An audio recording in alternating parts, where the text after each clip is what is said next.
Salamu alaikum hormatly watandaşlar. Şu gün 2025-nji ýylyň 4-nji marty hepderiňem duşulma güni hoş geldiňiz. Demokratik opozisiýasynyň kanalyna. Hormatly watandaşlar, şu gün meňe efira Demokratik Güýçleriň Koordinasiýon Centrynyň ýolbaşçysy Muhammed Düýeci gatnaşýar. Muhammed ağa, salamu alaikum, hoş geldiňiz. Selamun aleyküm ve aleykümselam. Salam vatandaşlar. Hormatly watandaşlar, şu gün biziň efirimiň temasy Türkmenistanyň demokratik opozisiýasy Ukraina halkyny gorlaýar. Biz şo arada gurulmaçak we şoňa bagly temany, ýa-ni temalara açyk geçip. Hormatly watandaşlar, ine birinji bilen men şu güniden efir etdim. Şöyle düşünürdim, Ukrainanyň ýagdaýy boýunça ýöne sagatlar hemmedat ütkäk gidip otyr. Ine men dostlarymdan frans diline, fransuz siýasatçylardan eýýäm, nemeni aldım? Ýa-ni teklipler aldım. Olar eýýäm häzir 1956-njy ýyllarky Charles de Gaulle'ň beren ideýasy, ýa-ni Birleşen Ýewropa güýji, ýa-ni harby güýji, sosial sistemasyny, iqtisadiýet güýji we siýasy güýji jemle bir uly birleşik gurjak bolýarlar. Sebebi Amerikadaky model, ýa-ni ýaşaýyş model, kapitalistik model ve Ýewropanyňky deňgelenok Ýewropa öz modelini gurmaly. Ol esasy pursatda adam haklaryna bagşlanmaly. Ol azatlyga ýa-ni bagşlanmaly. Ol adamlaryň solidarnostiýine näme bolýar, solidarnosty bolanda türkmençe näme bolýar? Ýa-ni birleşigi, bir-birini gollagy, birleşigi we umum şu zatlar gurşa bolýan diskussiýa ýa-ni baglanmaly diýip eýýäm, ine makala berdi. Men ýalnızca dostum bilen maslahatlaşdym. Ol ýa-ni siýasy institutda molim işlen, häzir bolsa telewizionyna çykyş edip ýören adam. Ine şoň eýýäm makala ýazyp beýleki siýasatçylar bilen siýasatçylar we analitikler bar, siýasy analitikler. Ine hemmesi jemlenip Ýewropanyň ideýasyny ýa-ni berkidip şol ideýaň daşyna Ýewropany gurjak bolýarlar. Şoň üçin ütköçükler gidip dur. Näme şol ütköçükler elter? Ondan Allah bilýär ýöne gowy gurda bar ýa. Ýewropa Amerikadan aýrylýar. Ýewropa öz modeline geçýär we Ýewropa öz adat we öz ıhtiýarly garaşy siýasatyny alyp barmana başlady. Mümkin bize Ýewropa kömek eder şu meselede Türkmenistanda. Muhammed ağa, indi söz size berýän. Şu arada ýa-ni Ýewropa bilen Amerikanyň aralaryndaky gatnaşyklar dürk tarafa gidip başlady. Ýa-ni siýasy gatnaşyklar, siýasy maksatlar dürk tarafa gidip başlady. Trump Putin'i gollap başlady, pasoslary açyp başlady we onu zulüm däl, normal adam diýip başlady. Dünýäde intelektual ýalar bolup gören onu ýa-ni Amerika Putin'a agresor diýmelär, ýa-ni şoňa agresor diýmeli bolsa şoňa garşy bolup çykdy da ýa-ni çykyş etdi. Entek dünýäde bu ýalar bolanok sebebi azatlygy, adam haklaryny Amerika dünýäde 200 näçe ýyldan bäri birinji bolup gorak gelýär. Hemme ýurtlaryň şoň daşyndaly. Şu gerek bolsa ütkäp başlady. Senin pikirin näýli? Şu meselelerde. Salam vatandaşlar, ýene burada häzir bar men birinji aýtjak bolýandadım şu gün Ukrain halkyny ollamokluk esasy her bir azat pikirli adam borjudur. Her bir adam öz azatlygyny isleýän bolsa, demokratiýa üçin göreşýän bolsa, dünýäde agdy birligi isleýän bolsa, parahatçylyk isleýän bolsa, şu gün Ortaýadyň agresiýasynyň garşysyny Ukrain halkyny gollamaly. Häzir Amerikadaky siýasy ütköşüklerden soň Amerikanyň içine bir toporla geldi. Şu gün eçelin etýän hereketleriniň anlatýandagy bir zat olam şola mümkin Putin bilen dilluşup Ukrainanyň garşyna hereket etmekleri mümkin. Ukrainanyň pozisiýasyny güýçden düşürmekleri mümkin. Urşy Ukrain halkynyň peýdasynda bolmadyk şertnamalary Ukrain halkyna navyazıp etmekleri mümkün. Şol için şun kun şolar gollamaklık esasi bir zat. Yöne tada bir tofor yönele var. Häzir bütün dünyada ulu ütkeşikle gidip oturuyor. Sebebi önkü dünyanın kuruluş modelası häzirki dünyanın ösüşüne qabat gelene. Onun esasi priçinalarının biri dünyada hiç şeyli bir mekanizmi yok, güçlü, tesirli mekanizmi yok. Eden ettiliğini edip veren devletler diktatörlerin karşısına çare verip bilir yani. Şol için hem dünyanın yüzünde bir tofor diktatör devletler var. Bir tofor dünyanın kanununa hormat koymayan yakası kayışlı devletler var. Bir tofor devletler var ki diktatörleri onun plaşatkasına, onun meydançasına, onun bar gücünden, mümkünçülüğünden hayırlanıp diktatörlük eden ettiliğine yardım veriyor, kömek ediyor, şona görülecek çarelerin karşısının önüne geçiyor. Şol için şun kun dünyadaki model ütgemeklik esası şun kun dünya cemiyetinin etmeli zatları. Häzirki kapma karşılığım häzir şoňy aňlatýar şoňa tarafam hereket edip barýar. Şo sebäpden şun eger dünya cemiyetçiligi bir mehanizm tapmasa diktatörlaryň karşysyna dünyadaki dünya düzgünlerini gödek bolup beren devletlerin karşısına mehanizm tapmasa onu dünya mundan öňe gidip bilmeýär. Qaytam tersine anarxiya barmagy mümkin. Şo sebäpden häzir kun Amerikada bir tofor ya bir adam gelip Amerikan siyasetini ütkedip bilýän bolsa, onu hemme demokratik devletler de şo tany Ýewropa birleşigen öz aladasyny öz etmeli. Ta bir demokratik devletde bir adamın gelmegi bilen beýleki demokratik devletler howpsuzlygyny özleri üpçün edip biler yani. Öz metotlaryny, prinsiplerini gorap biler yani. Demokratik gymmatlyklaryny gorap biler yani. Şol üçin hem şun kun Ýewropa birleşip öz howpsuzlygyny öz alad etmekleri o Putinin karşısında Ukrayna'nın gollamaklary şol siýasatdan gelip çykýar. Şol şun kun neapkadimiz gerekli ýüze çykdy. Ýewropada inni şoňa laýyklykda öz duşuklaryny, gurrunlaryny şol urda hereketlerini başlady. Bir ören palajitylna da dünýäň üzünde demokratik gymmatlyklar berketmekde. Men häzirki ütkeşikleri şu tarapda görýär. Ýöneşdäde ýene bir zat bar. Amerikadaki siyasi ütkeşikler Trump'ın gelmegi on gow tarafyn bolup biler.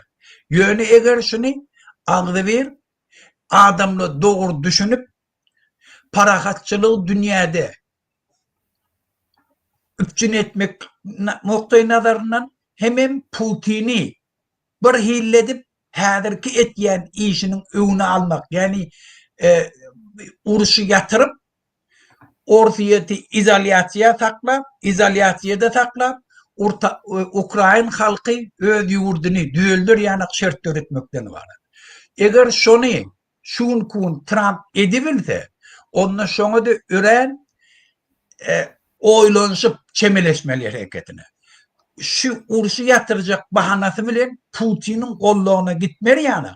Ýöne o gapdalanam.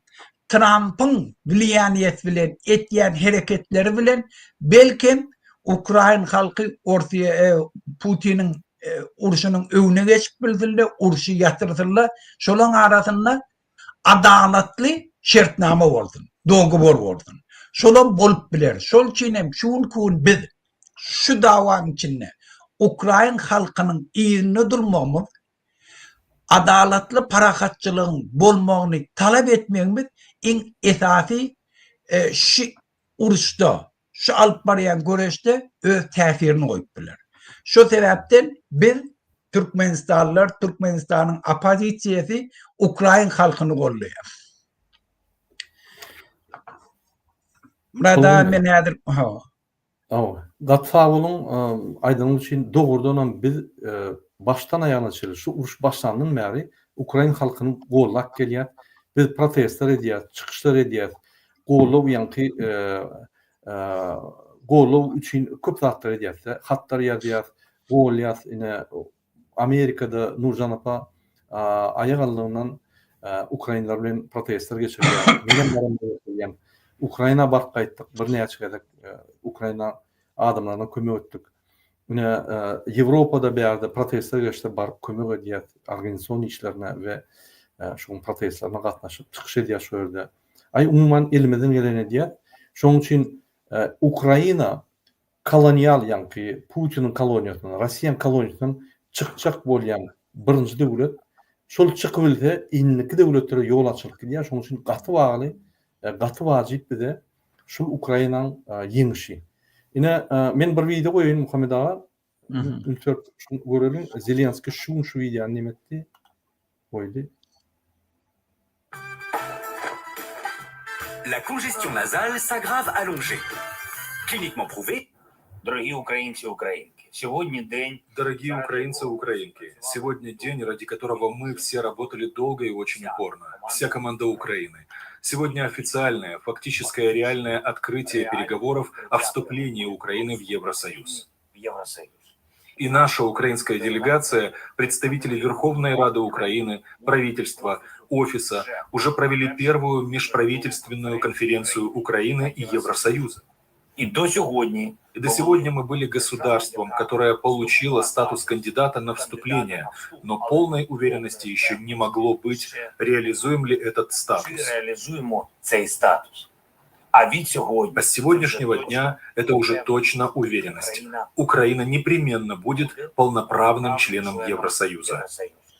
Питання тепер Вопрос теперь в технической работе Украины с Евросоюзом, в адаптации нашей системы к ЕС и политической воле Европы сделать европейский проект действительно совершенным. європейський проект дійсно довершений. Это возможно только с Украиной в составе объединенной Европы, Европы ценностей, Европы без расколов, идеологических стен и серых зон, Европы мира, настоящего мира. Справжнього миру. И Я благодарю всех, кто поддерживает Украину на этом пути, кто помогает и кто ради Украины бьется. Бьется за наш общий украинский дом, за наше государство, именно так, как за свой собственный. Саме так, як за свій власний. Когда на пятый день полномасштабной войны мы вместе подписали заявку на вступление в Евросоюз, многие говорили, что это не более чем мечта. Не більше, ніж мрія. Але Но мы воплотили эту мечту.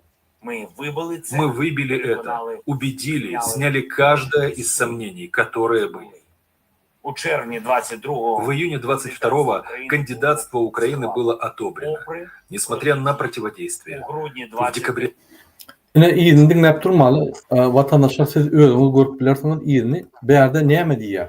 Ýurdaş Zelenskiy öz ýanynaky ýyllaşlar bilen näme diýär? Biz şuň Ukrainanyň Ýewropa girmegi barada birinji gepleşigi geçirdik. Öň biz kandidat bolýan bolsa indi girmek barada, ýagny täze etap. Birinji gepleşigi geçirdik. İkinci, üçüncü gepleşik bilen nira barat belirti ýok, ýöne eýýäm şol urda barýar. Ýewropa hökman ýanky Ukraina girmeli we Ýewropany güýçlendirmeli we Ýewropa bir döwlet, Ýewropa birleşigi güýçli bolmaly diýip neme diýär. Ine nemen Polşanyň prezidentiniň aýdan zady bar Tusk'un.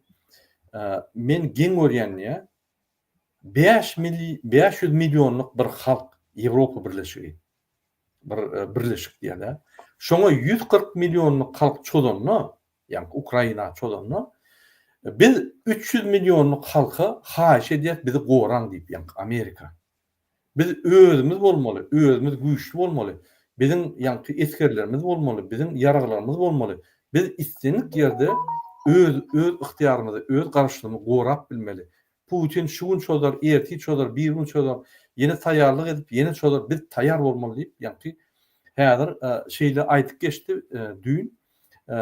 Eýýäm şu gün bir näçe ýerlerde Ýewropa Birleşiginden, Verховный Совет, Sovet Ýewropy, Ýewroparlament, Ýewrosoýuz, Ýewrokomissiýada hemme ýerde, hemme döwletleriň içinde siýasatçylar diňe Ýewropa Birleşigi näil gurmaly, ideýasy näil bolmaly, ideýasy nämen üstünde durmaly. Şol täze model gurýarlar we nesip bolsa täze model Ýewropa girse güýçlü bir birleşik bolar. Amerikan Birleşik Ştatlary ýaly güýçlü bir birleşik bolar we onuň ykdysaty, ekonomik hemme zady öser. Ine şu real ýagdaý Muhammed Amin öňüm bilýän Ukraina hökümaty uratda Ýewropa girer. Şeýdip Ukraina özüni halat edýär. Russiýadan ýagny indiki elek Russiýa şoňa çolmady ýaly ýene bir kyllan güýçlenip ýene çolmady ýaly Ýewropa ýerip Ýewropany güýçlendirip Ýewropa Birleşigi bilen bir uly eskerler döredip uly abarmadan döredip täze doktrina edip triada ýa-ki ýadерный безопас hopsuzlyk goýup şular goraň içine girerler. Ýöne galan Sowet döwletler ýagny Gruziýa diýdi, ýa-ki Ýewropa girmedik döwletler, ine Merkezi Aziýa diýdi, Belarusiýa diýdi, Ermenistan, Azerbaýjan bular näderkä? Näme pikir edýär? Murada göde yankı Ukrayna'nın ýagdaýyny seret ädir Zelenskiň çykyşyna göde demokratiýa barmaklyk, azatlyk, galanmaklyk, öz ýurduny eýe çykmaklyk beýle bir aňta adam zat däl. Biz bir topar watandaşlarymyz aýtýar, ýa bir topar dost deňdüşlerimiz Ortiýatyň garşyna gitýäňiz falan ýok, biz Ortiýatyň garşyna gidende şu zatları ünferin bir halk öz ykbalyny özçe jok bolýar, azat saýlaw geçirýär, korrupsiýa garşy göreşýär. Şolara päskil berýände, iň esasy päskil berýände Putin.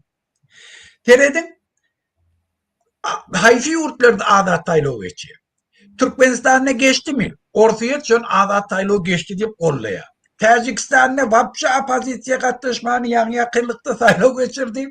Hiç kim göwren akla kim şonu gollaýar? Putin gollaýar.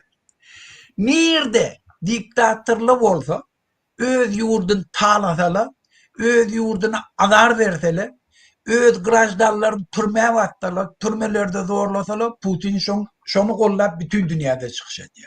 Hatda şolar üçin uruşa girmege taýin. Ukraina, Gruziya, Siriya. Siriýede bütün şäheri, yani 300 000 adam şola kırdılar. Şola bilen bizim davamız şunku. Ukraina şola bilen uruşýar. Ukraina azatlyk kazanmak üçin şolun öňünde dur. Şol üçin biz janymyz, tenimiz bilen Ukrainany gollaýar. Sebäbi şolun azatlygy, şolu Putin'in kellesine vurup Putin'i bu işten kaçırıp ölseler, bilim yenilik bilen azatlyga yetibiler. Şol üçin vatandaşlar hemmemiz Ukrainany gollamaklyk esasy zatdan biri. Indi yankı Ýewropa birleşmeli, güýçli bolmagy, ol dogry. Şunkun eger Ýewropa birleşmese, olaň azatlyga howp astynda. Eger Putin güýç alyberse, Ýewropa gün bermeýär. Birinciden Pribaltika döwletleriň hemmesini öz el astyna alýar. Ýewropanyň içinde şunkun pul verip şu taýda azat saýlawlaryň peýdalanyp öz adamlaryny getirjek bolýar. O barym görnüşi. Azat saýlawlaryň esasyna haýsy tarapy pul berse güýçli bolýar. Ortiýat pul verip öz adamlaryny gollap özüne yakın adamları demokratik devletlerin içine getirecek olup demektir. Şol için Trump'ın gelmeyine de pul verip kömek eden Putin önkünemelerini hem vefatlıkla ve hiç kim şuna karşı çıkana ettim şunu. Şol için diktatör devletli hiç vakit azat saýlawlara katnaşmalı değil beýleki devletlerde. Şol için şu esasy prinsipden biri. Şonu biz gorap bilmeli demokrati. Öz ýurdy halkyň özü bellemeli. Sebäbi halkyň saýlan adamyň pikiri dünyanın hem yerine hormat koyuyor. Şun pun Trump'a biz ne için şunu sayladın deyip Amerikalılara sevme. Amerikalılar sayladı mı? Gelen adamı korbat koyan siyasetini alıp gitsin. Bizim özgünümüz özümüz var. Şol için demokratik devletli hükmen şun yanak dağıtlan aladasını etmeli. Şol için Avrupa şuna yettin. Biz bağlamadı, Amerika biz orardı, onlara bağlamalı. Öz aladamızı özümüz edelim. Şun kun Ukrayna Avrupa girmeyi en ulu güç veriyor. Sebebi bir tane armiya uğraşta tecrübesi var. Bütün ulu devletin önünü özü duran tarihi Uranlı bilen uğraşmağına 3 yıllar tecrübe kazanan şun özü Avrupa'nın gücünü güç koşuyor. Şunu korumak için Avrupa'nı. Şun için Avrupa ulu güçlü devlet bolup biliyor. Garantiya demokratiya beyleki yurtları da bolup biliyor. Şol için şu prosese girdiler, şu gepleşige girdiler, şol orada hareket başladılar. Türkiye'de diye bizim Avrupa girecek, bizim alın, bizim siz bilen koşuluşup sizi korumakta bizim neme değil. Şol için Ukrayna'da her güç uğraşacak olmadı. Şol için Türkiye'de eğer şuna koşuluşsa öğren bir Orta Asya'daki devletler adat olmakla da ulu kömek edipler. Yenilik bilen adat kazanmakla da ulu kömek edipler.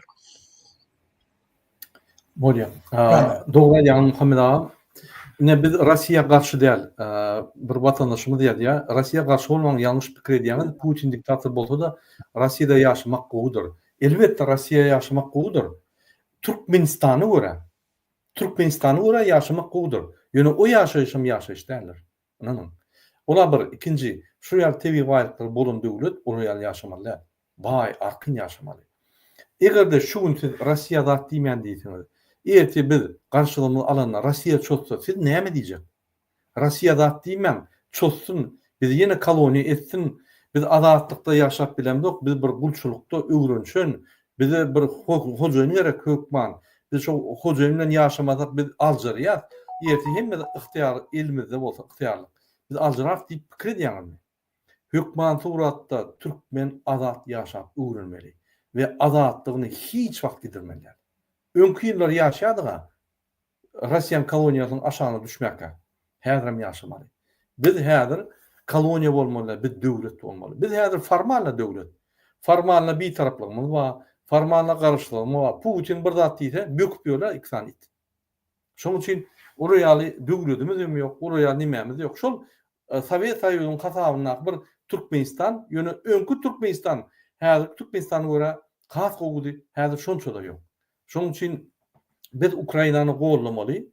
Ukrayna öz territoriyasını oraya, öz yankı serketini oraya, öz yerini oraya, öz halkını oraya hiç bir devlet, hiç açan Putin olsun, Elon Musk olsun, Trump olsun, Düğücü olsun, Murat Urbanov olsun hiç vakit hakkı yok. Beylik devletin içine girip adamlar kırıp yerlerini almalı. Şunun şondan başlata erti Türkmenistan'ı kırarlar.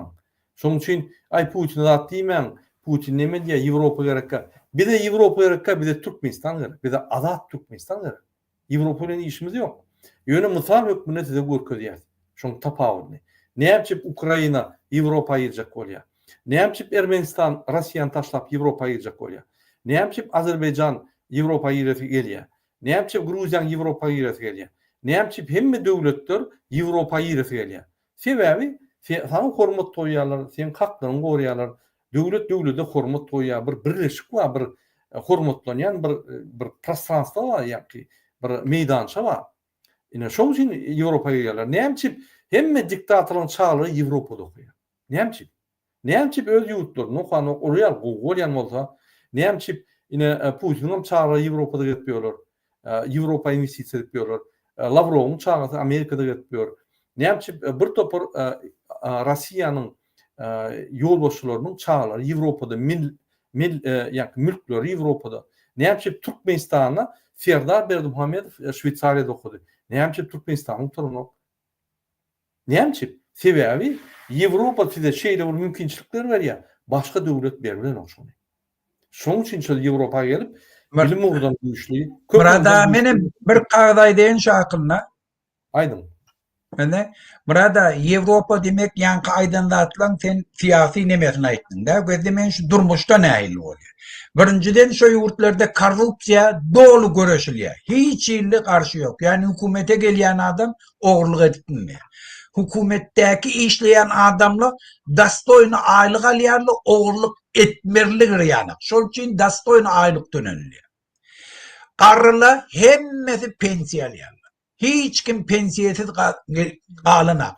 Çağalarının berce pulunu onları muhtaç etmeyerler. Karılığın sen üçün. Çağala dolu üçün. Ol ece kakasının çıklaşına karamazdan devlet şoları öz kömek astına alıyor. Şoları kömek etiyor okutmağına, ötmeğine, обществоda ornaşmağına şuna hakiki kömek etiyor. Şundan hayfi devlette Avrupa koşulacak olsa şolardan şolar talep etiyorlar. Azat taylov geçirmiyor. Azat taylov geçirilmek demek ne mi? Halk öz islenlik adamtını öz hükümet yolbaşçısına saylap biliyor. Şuna hiç kim peskelçilik öğretecek oradalı şola Avrupa girip bilmiyor. Şu neçelin Türkiye'nin almayanlar şu zatları doğru yerine getirmeyenliği için. Şuna kavat getirmedi değil. İnni erkek ayal dengliği, dini anamlık dengliği, öz dilinde okumaklığı, mesni upravleniyani özün dolandırmağa hak kazanmaklığı, her oblast, her rayon özlerinin bütçesi var, öz kazanayan dağıtları, öz adına gitkiye, sentralne devlete belli meşberde beylekleyen pul töleyen. Türmelerine azar verilmeye, türmesine vurup yencilmeye, şunu hemmesinin garantiye soruyorlar, şu yurda gireceklerdir. Şol için Ukrayna'nın şu neçelin Evrosoyuz'a alan aklı. Sebebin standartla şuna kavat gelmeli. Avrupa girmeklik yöne İslamlık devletmen Avrupa girecek diyen bilen içine almayan. Şuna atlar doğru üpçün etiyence. Şuları özleri göz yetiriyence şu devletleri öz sastavına almayan. Şol için Avrupa'da sen işlesen aylığın kovuy, seni kemsedilmeyen, sen iş hadise alsan hükmen doğru üpçün ediliye, hem hukuklun bağ, sudebni sistemalı bağ, hem mekanizmle bağ, adaletli sud bulur yani, öz gepini, hakkını aydıp bilir yani. Haçanım şu zatları, bir devlet üpçün edilse, Avrosoyuz'un içine girip biliyor. Şu sebepten Avrupa girmeklik, ol bir halk öz avatlığını doğru kazanmaklığı. Şol için hem devletle hem halkla Avrosoyuz'un içine girecek oluyor. Ve bir kaptalı, ikinci kaptaların hovtulluğundan üpçün edip biliyor. Mesela şu atlım Ukrayna'nın hem için Avrosoyuz'a diye. Tabi Avrosoyuz'a girdi. Bütün Avrupa devletleri Ukrayna'nın ollağı biliyor. Öz yeri yani, öz teritoriyası yani. Şol için köp zatlı var adamlar devletli eğer Avrosoyuz'un sastavına girdi, öz hovpsuzluğundan üpçün edip biliyerli, öz azatlığından üpçün edip biliyerli, öz gelecekte durmuş yardayından üpçün edip biliyerli. Doğru. Doğru aydan Muhammed ağam. Hurmatly vatandaşlar, demokratik opozisiya anık Ukrayna'nı gollayan, Ukrayna öz azatlygyny albilse, bizde de mümkinçilik görýär azatlyk almana. Ukrayna Putin'e karşı guruşup bir topor onun goşunlaryny, ýagny goşunom däl ol kelle keserlerini ýok etdi. Olar girip ýa adamlar talýalar. Urşun bir görnüşi var, urşun bir tertibi var. Onu seyretmen adamlar ýöne 40 kil botylar. Ine şol adamlar hem kırıp Ukrayna Russiýanyň ýerine goýdy. Häzir bizde äpişke mümkinçilikler dowam edýär. Biz şu mümkinçilikleri ulanmaly. Şoň üçin gece, akşam molunna hökman meçhide barynda şo ýerde akşam kınamada beýleklerden goşunyň egerde ateist bolsaňyz, buddist bolsaňyz, ýa beýlek dindar bolsaňyz, meçhide bar bir ýöne oturup şo ýerde ýa atmosferany teridip agdy bir ýerle gollap gaýdaýyn. Kyn görmäň. Ine Ramazan bayram ay günü yetip gelýär. Şonu biz çağışır ederiz. Yine de adamlar hemmemiz şöyle barmaly. Biz az birleşmeli. Biz şol iki sany atalı ogly. Ýa-ni gılym üstünde duran şoň hökümetini, hökümetem däl, iki sany adamyň bir diýen zatlary. Bular ne döwlet dolandyryp bilýär, ne döwleti urtup bilýär, ne döwletiň problemlaryny çöp bilýär. Türkmenistan çökdi. Aylyk häzir bankyň ýa-ni kartlary bilen berilýär, kreditler bilen aýlyklar ýapylýar. Edaralar bankrot. Fevralyň aýlygyny näme bermeli intek döwlet bilen ok. Bular hemme zady garabalarda ýalar, garadan iş ýalar. Hemme problemalar garadan çödýärler, neofitsialny.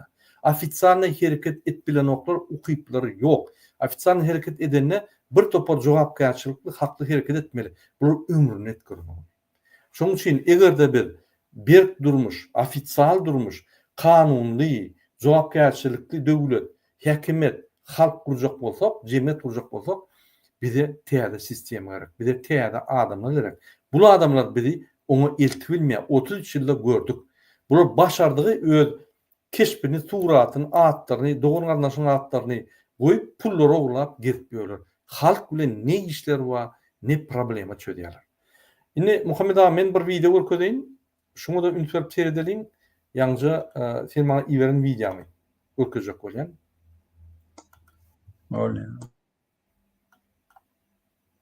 Bizim bir vatandaşymyz TikTok'ta Assalamu oýupdy. alaykum gaderli ýerleşler.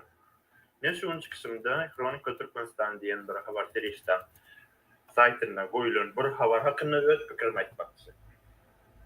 Ine kysgaça şol habar hakyna aýdylanyny ine şol Türkmenistanyň, Ýewropadan we başga ýurtlardan bir näçe sany hak hukuk goraýan gurulmalar üýşüp Ýewropanyň daşary işler ministrligine abraşenýa ýazýarlar.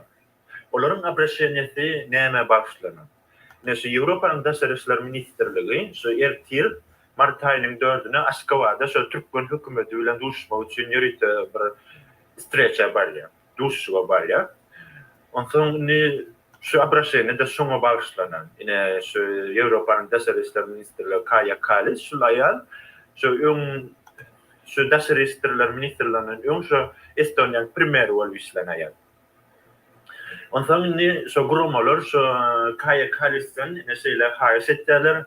Gayret edip kaçan Türkmenistana baraňyzda we Türkmenistan hökümeti bilen duşuşaňyzda şolardan nara bir ýöneköýje bir bazawy pravçylykka bir näme trebu dedim bir şolardan bir näme ýöneköýje adam hak hukuk gormaly adam hak hukuk boýunça bir ýöneköýje kanunlary Türkmenistan raýatlarynyň hak hukuklaryny talap edin diýip abraşenýa ýazdylar. Şu esasy abraşenýeden aýtmaly zat elbetde şu Türkmenistan içinde şu türmede oturan bizim aktivistlerimize, bloggerlerimize şolaryň türmeden çıkarılmaly talap etdi. İkinci, şu Türkmenistan raýatlarynyň daşary ýurtda pasport çalyşyp bilmegi, ören wajyp. Ýörumy ilçhanalarda pasport çalyşmak esasen Türkiýede. Ondan sonra Türkmenistan'ın hökümetinden şu var sosyal setleri, YouTube, TikTok, blog etmegini, besetmegini talap etmek. Ondan kıskasa habar şunu ýaly. Men öz pikirimi aýtsam, dogry aýtsam men ören golloýan, men pikirimçe şol biziň üçin, biziň geleceğimiz üçin ören bir gowy mysal, meselem, ýa-da primer biz şundan öwrenmeli. Sebäp gelecekde birinciden nädip şu näme şu hak hukuk goraýan gurulmalar ýaly bir awraýadan bolar halkara derejesinde. Ondan soň şu haçana bir daşary ýurduň bir prezidenti, primeri, daşary işler ministrligi baranna hukman şolary bir resmi, bir kompetentli boýunça bir hat ýazmagy, abraşenýa ýazmagy öwrenmeli. Şoň üçin illeşler menem sizi şu abraşenýany gollamaňyzy çagyrýan, şu abraşenýany internetde paýlaşmaňyzy çagyrýan we geljege ýerite hat ýazyp goýun. Diýip boldy. Ne umumman şu ýaly çykyş etdi bizim bir vatandaşymyz. Ine vice-prezident Ýewropa komissiýa atmanyl vizit w Aşgabat. Şu aýal ine Kaja Kallas Ýewroparlamentyň ýa-ni Ýewrosoýuzyň daşary işler ministriniň ýolbaşçysy Türkmenistana barmaly. Şo ýerde Türkmenistanyň mart aýyna we aprel aýyna ýa-ni Taşkentde bir topar YS Central Asya sammitleri geçmeli.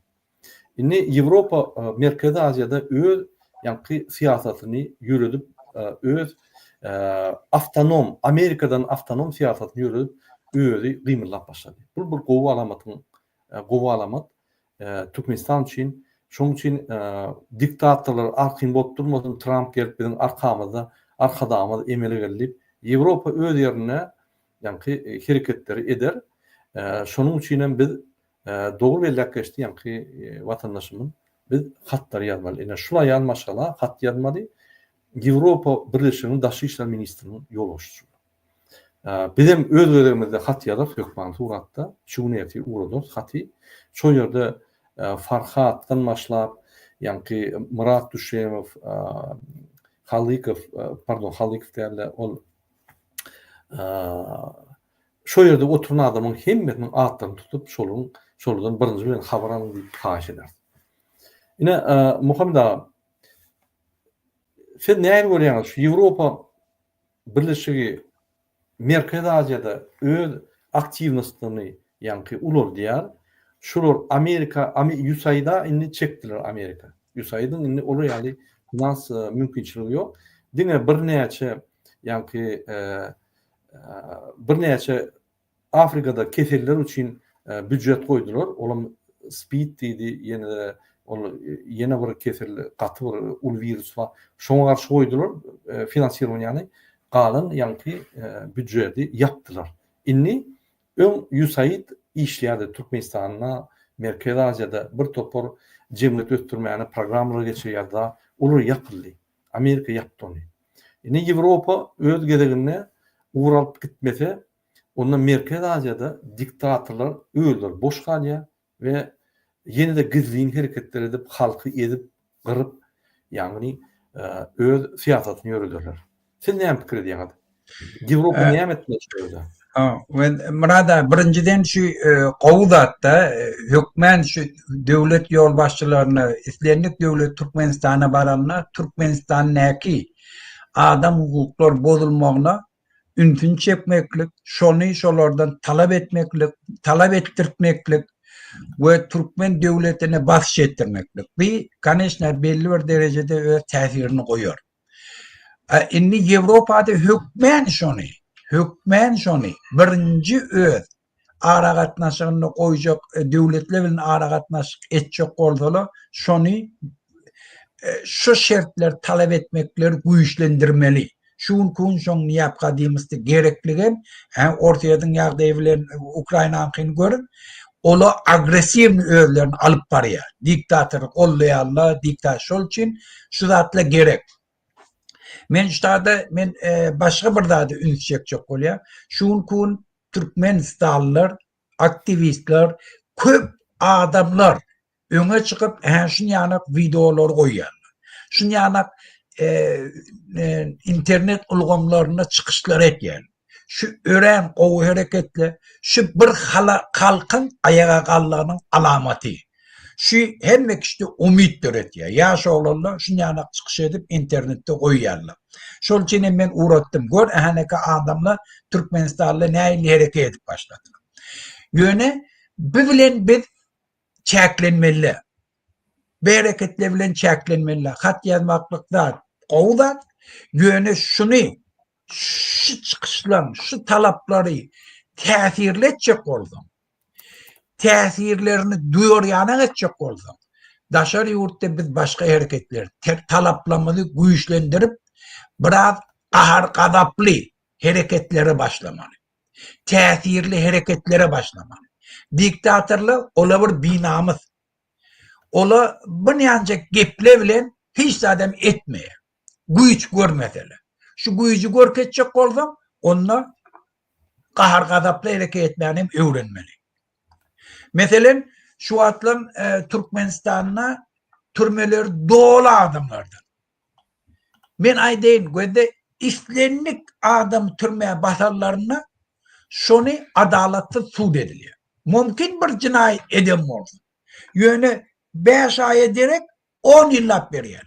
Türmeye girenine olara azar barny berýär. Türmeden çıkanına adam hatamına uğranak. Grajdarlyk prawaty hiç haky ýok. çağalarına adar veriyor. Bir tovar aktivistli öňe çıkarları türmeye attılar, doğrulan alıp gittiler. Betbaht etýärler, ministerler türmede yatýarlar, bütün karnaşları şol minister üçün köpeýärler. Şulan hemmesi durmaly. Şunu etjek bolsak mı? Şulan karnaşları daşar yurtda arkaýyn hereket edip bilýär. Daşar yurtda şu zatları talep edip pasolstwalyň öňüne, degişli dünýä guramalarının öňüne çadırlap şolun öňüne ýatsan, şoň mesele çözülýär.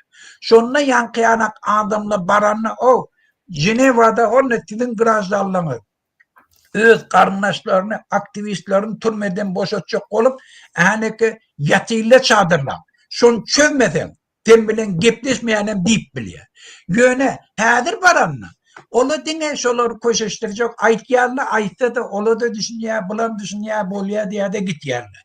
Ýöne eger daşary ýurtda, meselen Aklimov, meselen Gellikäri dagy, meselen Bayram Şyk Muradov, ya bizim aktivistlerimizin karnaşları, biz tayin, men koordinasyon sovetin başlayı, Murad ağa bilen men gepleştim, deveten, şun yanak hareketleri, kahar kadaplı etmenin biz taraftarı, biz nerede miting olsa baracak, aylap yatmalan olsa yatacak, advokat tutmalan olsa tutacak, ta Türkmenistan'ın içindeki türmelerinin yağdayını düzeldir yani.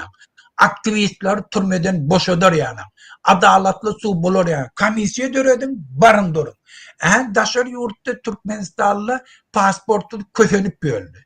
İmigrasiyede gelip böldü, kul bolup böldü. Şulan yardaylarını kanunlaştırmak, devlet öz borcunu, öz grajdarların önüne yerini yetirmek için degişli kurumunun önüne çadırlap yatmağa biz tayin. Şun yani hareket ettik, bir cıhan Türkmenistanlı Türkiye'de dokumentsiz bulmaya.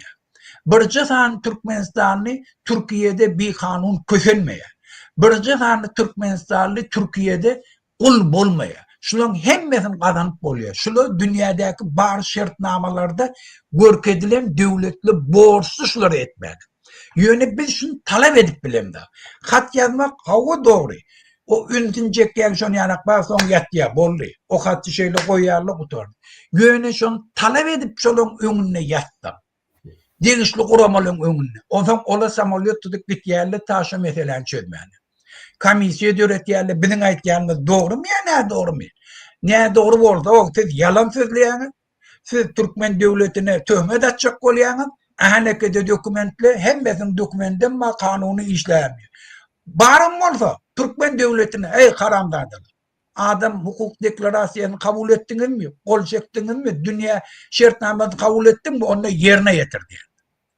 O zaman arakatnaşık belli oluyor. Yönü şu bu iş olmadığı için, şu hareket edilmediği için şu neçelli. Türkmen devleti hemle Türkmenistan talaplıyor.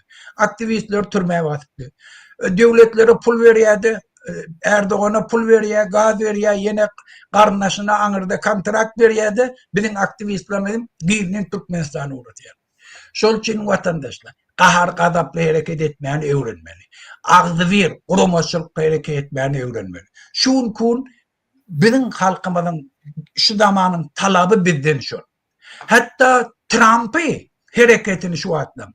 Doğru yolu uğurtturmak halkın bu işle hareket etmiyor. Şol için Amerika halkı günne mitingde şu. Trump bir kanun çıkarıyor.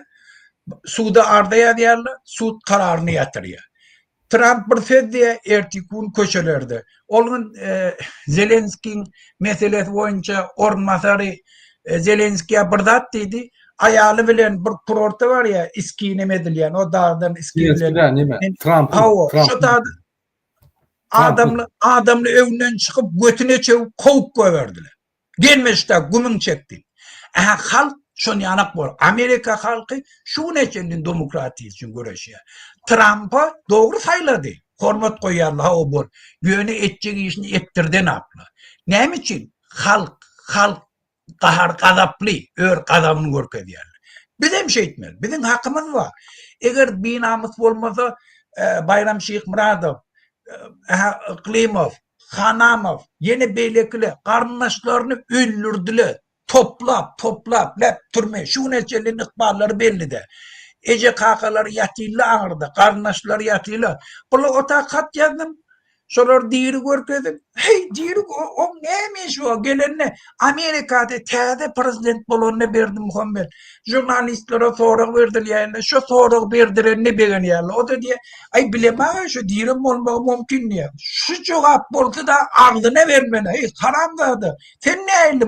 Öz Dışarı İşler Ministeri türmeliğinde yatmalı şunu bilemek diye. Bu okunun yan bilemektin. Kimsen haram dadı. Şunun cevaplarının önüne kahvemiştin sen.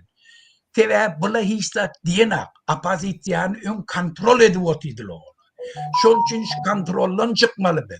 Şun kun eğer namusu olsa, vicdanlı olsa şu adamla bizi baracak diye otuyor.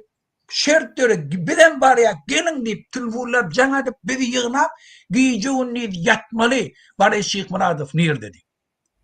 Bari Şeyh Muradov getirin olan günahı yok. Olan adam ölürene. Onlar bütün ömür şunu yanıp köter yani. Ya ola bir küçük adam de onun idine avrayı yatıyı karnaşları var. Dünyada avrayı var. Su dedin adam. Ne emediptir? Bolya günahı ne uğraşacak abi? Türmede yağdayın ne telefon bilen gepleşip bildin. Abula tohum teyci bilen yok ya bu binamızları berde sesini çıkarmanı gerekiyor. Övlerini anlayalım. Şol için kahar gazaplı hareket etmeni öğrenmeli. Doğru yani. Muhammed ağa yine hürmetli vatandaşlar bizim efirimizden eyyam bir çene geldi. Biz bu tormasak bolmayan. Birinci bilen bellek koymalılar Ukrayna halkı öz adatlarına görüşüyor. Onun üstüne Rusya çoldu. Rusya agresor. Putin. Biz Rusya'nın halkına karşı derler. Çünkü Rusya'nın basıp olan Putin ve onun yanına erinleşleri bunlar yani agresif siyaset yürüdüler ve Ukrayna çoldular. Biz şuna karşı. Rusya halkı bilen biz gelecekte de işlemeli, gelecekte de komşuluk yani argatına şovurmalı. O problema değil. Beylikte örüktürülür. Yöne şunkunne Rusya hükümeti öz yani gражданına ulanıp Ukrayna çolup Ukrayna halkını kırıp otuyor. Bu reali adaletliğe biz yok diyemedik.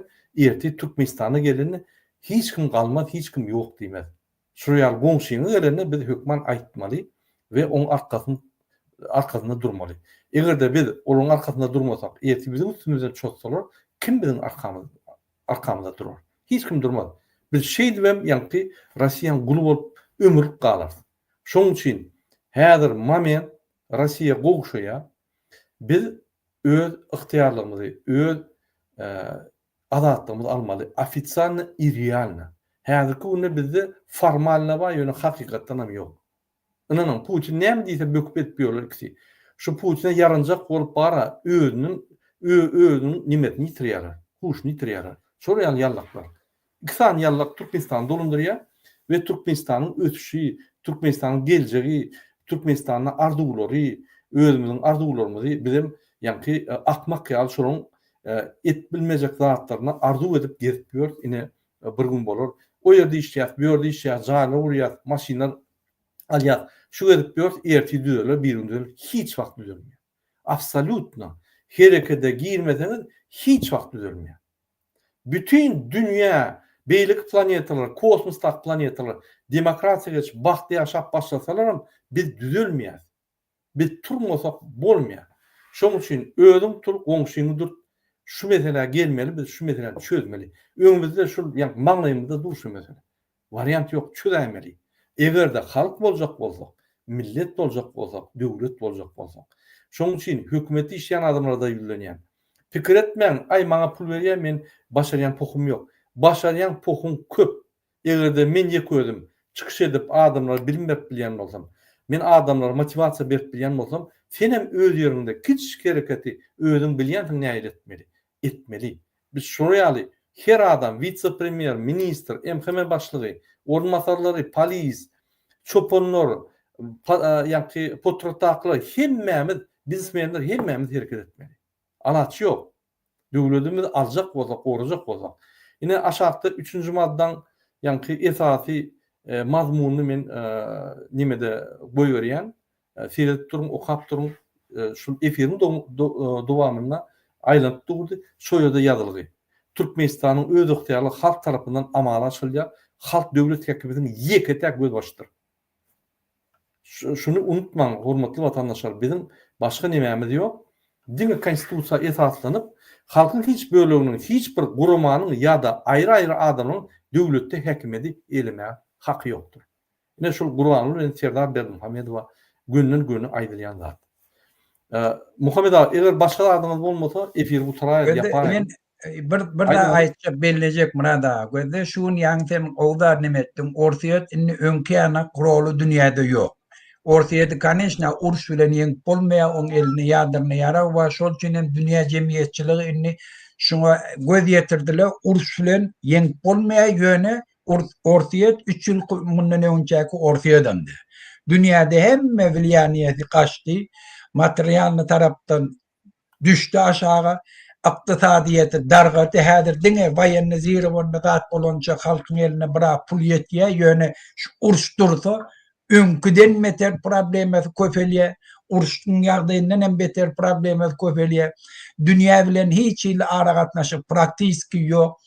Siriýede güýçden gaçdy, onuň içinde inni bir agresor hökmüni onuň dokumentlerine ýazarly, şol üçin inni ortaýa öňkü güýjüne gelipmeýär, öňkü bilýaniýetem ýok. Daşy islese de inni öňkü ýanak etmeýär. Putin şeýle bir öz ýalňyşyny düşündi, inni hiç bir döwletiň üstüne çözmejegi inni Putin durdup çözmeýär. Başga bir geldi. Hudaý bilýär ýöne onam ortaýa halky onu getirmer. Ortaýa halkam inni düşündi. Dünýä jemgyýetçiligi bilen işlemeligini. Şol üçin dün Berlinne 10 miňlerçe adam ortaýa köçär çykyp miting geçirdi. Şol üçin ortaýatyň öz içinde dolu ýa-da Navalnyňky nemeden halk barýar, hemme kişi bildilendi. Diktatörler dursa yaşap bilmeyen. Şimdi men ikinci taraf var. Dünyanın üzerine ul tesirli, regionlu tesirli bir devlet. İran. İran'ın dolu güçten kaçtı. Şunkun dün İran'ın prezidenti parlamentte çıkış edip iktisadi ministerini ayırdılar. O zaman şuna hiç saat etmeye. O zaman İran'ın prezidenti gelip ayıttı. O dedi, biz Amerika bilen gepleşmeliyip men ayttım dedi. Trump bilen gepleşmeliyip ayttım dedi. Yöne Khamenei bolmaýady, inni gotordy dedi. Şol üçin bizim edibiljek wagtymyz ýok. Bizim iqtisadiyetimiz dargatdy, pulum ýok, hiç zat edibem bilem da öz günümiz näýli görmer boldy, gelin şoňsyny oýlanjak. Zerif dip ornmasary wady. O Amerika bilen gepleşmeli öňkü daşary işlerimi olem işden ardaya işden gitdi. Türkiye bilen hem dolu araty bozuldy. İran'ın regionuna şun ýaňja bir saat bundan önce habar geldi. İran Türkiye devletinin pasolny pretenziýa hökmüne, yani daşary işler ministerligi Türkiýe İran'ın karşısına bir çıkışlar etdi. İran aýtdy, sen nedi? Daşary ýurtly goňşy döwletlerin işine goşulmagyna bes etdi. Sen näçe çykdy jetdiň? Siriýany bulaşdyrdyň, Iragy bulaşdyrdyň, Liwany bulaşdyrdyň, nemäni bulaşdyrdyň. Şol üçin beset Türkmenistana da bulaşýar. Hemme şu şiýeleri äkidip gomdy, okudyp Türkmenistany uratýan, İran hodro doli Türkmenistanly şu tarda işleýärler hemmesi İranyň hyzmatynda. Şol üçin İran şu regiona işi bulaşdyrmakdy, olaminni güýçden gaçdy. Şol üçin İran'ın ýagdaýy ählekeş bir kepden içinde diýen ýarak. Şu geljekki aýlan içinde İran'ın ykbalym çözülýär. İran'ın halky dolu hökümetine karşı, İran'ın hökümeti öz ýurduny häzir dolandyryp bilenär. Daşary ýurtdaky alyp barýan siýasatlar regiondan dolu ýeňilli berýän pullary puça çykdy. Milyardlap beren pulun hemmesi puça çykdy. Inni İran'ın edip biljek alajy ýok. İran Trump'a barmaly, näme diýsen aga meh gol çekýän men onam etjekkä diýe, etmese de dargaýa. Şol üçin İran'ın halkam azat bolsa, olam Türkmenistanyň ýagdaýyna gösköni täsir etýär. Şunkun bizim halkymyza dolu şert bar. 4 ýyllar, 3 ýyllar bizim aktivistlerimiz, gahrman aktivistlerimiz iýdi giderli çykyş edip gelýär. Bizim halkymyz inni billi belasynyň nämeligini inni yol gözleýär, näetdir şu biladan diýnaýly. Şoňa bir mümkinçilik kökmünde de biz mukaddes mübarek Ramazan ayı yetip geldi. Biz aýtýanlarymyz iň parahatçylykly, gowy, gören mümkinçilik kökmünde şu aýa garaýly. Mescide barmak bizim hukukumuz. Türkmenistanyň mescitlerine barmagy Türkmen döwleti gadançylyk girijek bolsa da oňurmaýar. Eger girdata da öňküden beter gözden düşýär. Şol üçin biz şu hukukdan haýyrlanyp şu mukaddes Ramazan aýynda mescitlere baraýly. Mescitlere barıp şu taýdak adamlar bilen gepleşeýlik. Bizim şoňa näçe köp barmagymyzyň özü bir miting görnüşinde. Hukumet şondan gorkýar. Halk birine yığmanışda, halk öz kıyınçılığını bilýär, çala ağıdaşdalı şola uly bir herekete getirip bilýär. Şu tak barmağının özü döwleti oýlanşdyrýar, döwleti pikir etdirýär. Şu halkyň hemme şu tak gelmegi, şula birda talep etjek bolýar. Biz şularyň öňünde dura bilmeýäk diýär. Şol üçin hem bir topar yeňillemeleri özünden hukumet girmäge mecbur bolýar. Şol üçin hem gelin mukaddes Ramazan aýynda mescitlere baraýly, özü pretenziýa bildirmeklik, halk näçe köp ýygnansa, islenlik şu taýdaky bir hereket şu ýurduň üýtgemegine getirip bilýär. Şol üçin hem biziň çağırış etýänimiz şu, tarawalara barın, juма namazyna barın,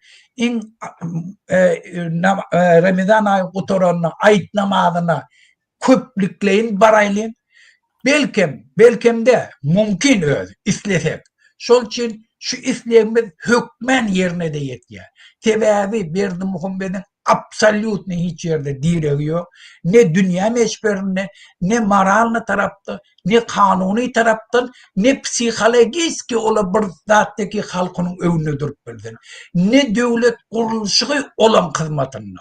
Şuun kuun görünüşü şeyle, şolan kılmatınla yana, yönü hükümetin içinde işleyen adamdan hemmesi şunlarına teşne. Şol için biz hükümetin içinde işleyen adamlara da yüzleniyek. Sidem şu halkın biri, sidem şu yurdun eyesi, sidem şu taada ne elace değil otuyunuz, duduğa düşen adamla, eğer adat bolacak bolsanız, eğer bahtly ýaşajak bolsaňyz, çağılan öňüne awry gazanjak bolsaňyz, halkyň öňüne awry gazanjak bolsaňyz, geljekde awryly, o aýlykly ýaşajak bolsaňyz, begenik gezjek bolsaňyz, ähänleke şu hukumeti aýraýly, şu haramdadalardan dineýlim, öz ýurdumyzy özümiz eýe çykaýly, öz ýurdumyzy özümiz dolandyraýly, dünýä jemgyýetçiligine goşulaýly, hemmemize bahtly ýaşaýly. Doğru aýdýan Muhammed ağa, sag bol maslahatlaryň üçin. Ine 4-nji maddan men okap beren hormatly watandaşlar, Türkmenistanyň jemgyýetiň we döwletiň iň ýokary gymmatly adamdyr. Adamy gorumak, gollamak we oňa hyzmat etmek döwlet häkimeti edaralarynyň baş wezipesidir. Döwlet her bir raýatyň öňüne jogapkar we şahsiýetiň erkin ösmegi üçin şertlerin dürüdülmegine üçin edýär. Raýatyň janyny, adawatyny, mertebesini, azatlygyny, şahsy elde örmelligini goraýar. Ine şol konstitusiýanyň 4-nji maddasy, 3-nji maddany goýdum. Şu ýerde bir gelneje ýa farkat boýunça ine meniň nomerlerim görünýär. Men bilen kontakta girin, gurlaşýar. Detalny näme diýýär? Muhammed ağa, şunuň bilen biz efirimizde bu toraly. Ýene de bir gezek menim başyna her gün namaza barın, akşamky namaza ýuwaş-ýuwaş birleşip başlan görkelim. Ünitweriň hökümet gorkup, polis emheme gorkup başlalar. Ünitweriň ýöne bir birleşdirmez. Ente hiç bir ädem etmezek eýýem şular öz ýerine oturarlar. Ýani haklanyny bolmalar, gorkup başlarlar, gaçyp başlarlar. Şoň üçin halk güýji iň bir uly güýçdir. Şo güýji görkezeliň, akşamlaryna üýüşüň, ýuwaş-ýuwaşdan ýöne Ramazan bayram namazyna, ertek namazyna hemmemiz baralyň öňkimiz ýaly. Şoň bilen biz efirimizi tutarýar, siziň hemmeňize birinji bilen janlyk arzu edýär we Ramazan aýyna mübarek bolsun. Bar dileglerimizi Allah işitsin. Hoş sag bolun. Bolýar, hoş sag bolun watandaşlar, hoş murada. Hoş sag bol Muhammed ağa.